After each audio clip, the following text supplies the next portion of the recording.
राजेंद्रजी, नमस्कार. माझं काय विमाननगरच्या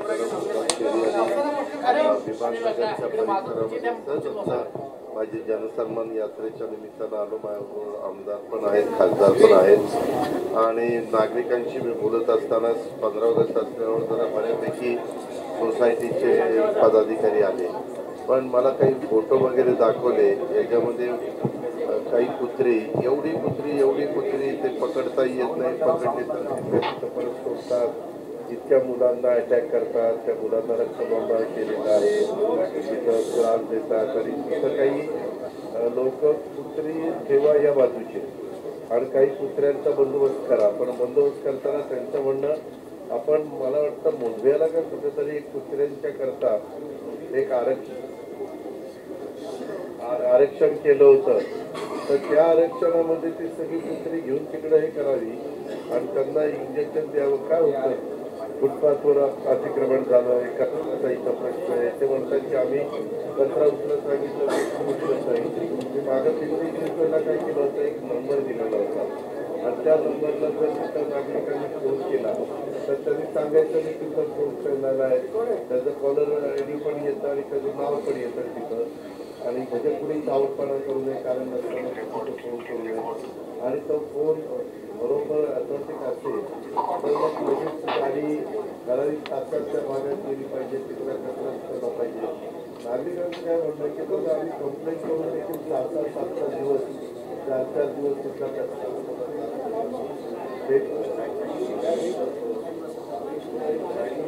कमी पडत नाही. आमच्या सोसायटी आहे, सोसायटीमध्ये आपलं काम आहे ना, किंवा सांगतात फंड्स नाही, गाडी बिघडते आणि मग गाडी का बिघडली तर आता नवी गाडी घ्यायला आमच्याकडे फंड्स नाही, असं होतच नाही कॉर्पोरेशनला. आपण तर कचऱ्याच्या विल्हेवाटीच्या करता माझं स्वतःचं काय मत आहे ऐका ना. आज सोमवार आहे, उद्या वर्किंग डे आहे, परंतु आज 15 ऑगस्ट आहे, उद्या 16 वर्किंग डे, 17-18ला परत सुट्टी आहे. तुम्ही आणि मी सुनील टिंगरेला सांगतो, तो इथला लोकप्रतिनिधी आहे, तो पण माझ्या बरोबर आहे. तुम्ही आणि तुमचे प्रशांत वाघमारे वगैरे काही महत्वाचे लोक तेवढे वॉर्ड ऑफिसर जागेवर नसतो, त्याला फोन केलं तर ते उत्तरं देत नाही. टपऱ्या इतक्या होत आहेत की काही त्याला अर्थच नाही. पण टपऱ्या काढायच्या म्हणले तर त्याला लायसन्स कॉर्पोरेशनच देतं. अशा सगळ्या गोष्टी, काही ठिकाणी 5 मिनिटात जायला पाहिजे तिथं आम्हाला 35 मिनिटं लागतात, 40 मिनिटं लागतात. म्हणजे हे तर मला गंमतच वाटते. माझं काय म्हणणं आहे, कोड नंबर द्यावा आणि त्याच्यामध्ये असे फार तर 6 रिजनमध्ये 8 विधानसभा मतदारसंघात 8 नंबर द्यावे आणि त्यांनी त्या नंबरला फोन केला तर लगेच गाडी तिथं कचऱ्याची असेल, जी काही त्यांची डिमांड असेल आणि ती लगेचच आपल्याकडनं काही तासात ती फुलफिल झाली पाहिजे. असं करा ना.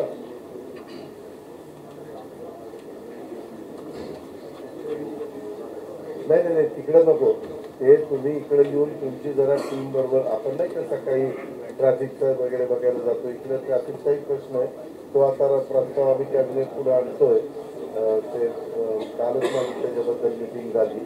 पण इथलं ते मधलं राहिलेलं BRT आता 60-65% BRT निघाले, तर तिथं जरा त्यांना मदत होतीये. म्हणजे थोडंसं ट्रॅफिकच्या बाबतीमध्ये अडचण येत नाही, पण तू मधली बाकीची BRT राहिली तिथं त्रास होतो. मग अर्धवट काढण्यात काय अर्थ आहे, काढावी तर काढायला लागली तर सगळी काढावी.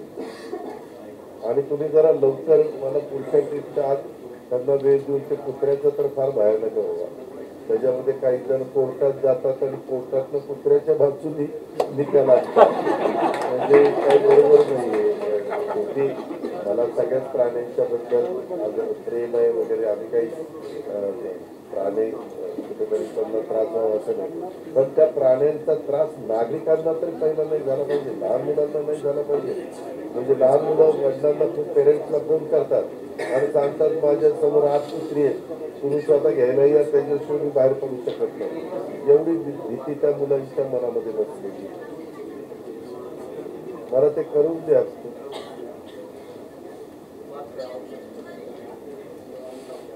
शिंदे साहेबांशी बोलून एक मीटिंग तातडीने घ्या आणि हे बरेचसे प्रश्न जे खरोखरीच अतिशय गरजेचे आवश्यक सोडवणे. आणि खूप काही काही ठिकाणी असे दारूची दुकानं झाली तर त्याच्यात बाहेर कुठं ते दारूच्या बरोबर कुणाला अंडी लागतात काय काय काय लागतं ते विकत बसतात. अतिक्रमण काढा. आज आपण कुठं कंप्लेंट आली की बघा की बाई म्हणत होती दादा सगळी अतिक्रमण काढली सोडली. चौबे आपलं PCMC कमिशनरला सांगितलेलं होतं. तसं आपल्या इथलंही करा. थोडा वाईटपणा घ्यावा लागेल. पण मी तुम्हाला सांगतो 5% वाईटपणा घेतला तर 95% लोकांना रिलीफ मिळतो. ही गोष्ट आपण सतत लक्षात ठेवली पाहिजे. तेवढं नक्की या 4-5 दिवसात.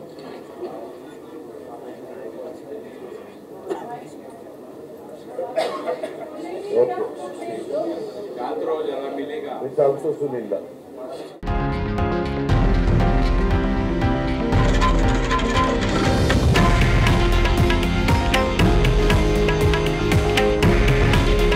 हे आहे देशातील नंबर 1 न्यूज नेटवर्क आणि आपण पाहत आहात TV9 मराठी. काळजी तुमची, हित महाराष्ट्राचं.